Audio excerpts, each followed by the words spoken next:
Alors que l'ouest de l'Ukraine fait face aux bombardements russes, la situation humanitaire dramatique de la ville de Mariupol inquiète les ONG.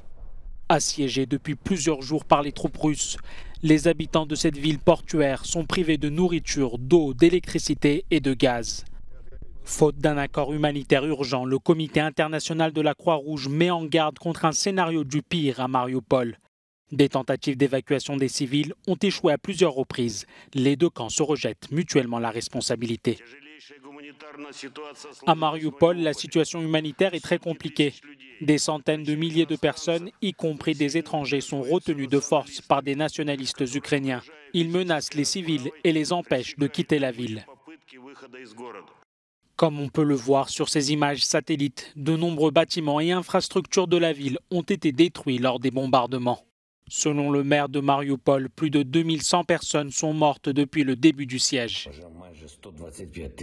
Près de 125 000 civils ont déjà été évacués via les couloirs humanitaires mis en place depuis les zones de combat. La tâche clé aujourd'hui est Mariupol. Notre cargaison humanitaire est à 2 heures de la ville, avec seulement 80 km restants à parcourir. Nous faisons tout pour contrer les occupants qui bloquent son passage. Des prêtres accompagnent ce convoi qui comprend de la nourriture, de l'eau et des médicaments.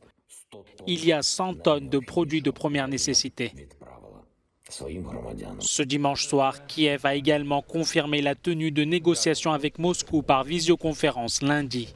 Jusqu'à maintenant, 3 tours de pourparlers ont eu lieu au Bélarus. Ils étaient essentiellement focalisés sur l'aide humanitaire pour les civils.